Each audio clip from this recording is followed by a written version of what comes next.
Чергова спроба Кремля залякати кримсько-татарський народ. Окупаційний Київський районний суд Сімферополя засудив затриманого напередодні на адмінмежі з анексованим Кримом кримсько-татарського активіста Едема Бекірова. Запобіжний захід – тримання під вартою місяць і 30 днів. Бекірову закидають нібито незаконне зберігання і перевезення вибухових речовин та боєприпасів. Більше подробиць гучної справи розкажуть мої колеги.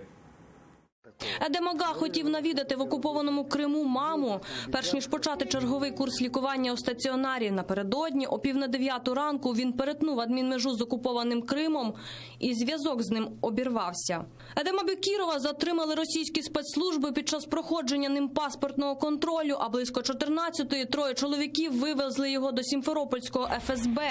Без життєво необхідних ліків вони так і лишилися у таксі, яким Едем Ага добирався до пункту пропуску. Про все це його рідні дізналися лише увечері. Через адвоката он связался с мамой, сказал только 2 слова, что попросил лекарства. Он еле разговаривал. Мы очень переживаем, что о его состоянии здоровья. Мой отец болеет уже 18 лет. Он инвалид 1-й группы. У него ампутирована нога. Ему необходимо принимать 16 таблеток в сутки. Сейчас у него этой возможности нет. Также ему обязательно нужен медицинский уход. Про причину затримання Едема Бекірова російськими ФСБівцями стало відомо лише сьогодні зранку. Кримсько-татарського активіста з Новоолексіївки, що на Херсонщині, звинуватили у незаконному зберіганні та перевезенні зброї. Про це нам повідомив голова Меджлісу Рефат Чубаров. Звинувачення вважає цинічними і безпідставними. Слухайте, Едем Бекіров живе в Херсонській області, де можливості ФСБ Росії так на окупованій території вони ще можуть собі щось придумувати, але при чому тут Едем, зброя і ФСБ Росії. Ці мерзотники, які прийшли на нашу землю, для них немає нічого такого, ані справедливого, ані законного. Вони будуть робити все для того, щоб змусити кримських татар покидати Крим, а тим, які живуть на материковій Україні, не в'їжджати в Крим. Це є черговий акт залякування кримських татар. 10 кілограмів тротилу і 190 бойових патронів, за версією окупантів, Едем Бекіров сховав поблизу Красноперекопська. Знайшовся навіть свідок, якому нібито увесь цей арсенал Едем Бекіров передав у травні цього року.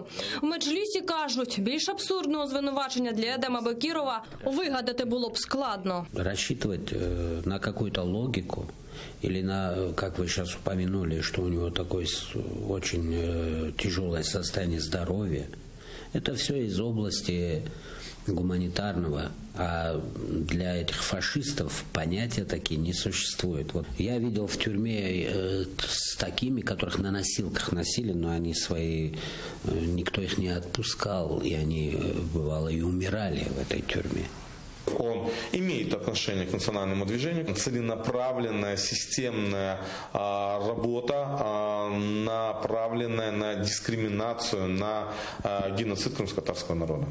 Кримські татари в окупованому Криму не вперше стикаються з подібними абсурдними звинуваченнями, каже заступник голови Меджлісу Ільмі Умеров. І Едема Бекірова затримали, аби тримати в страху увесь кримсько-татарський народ.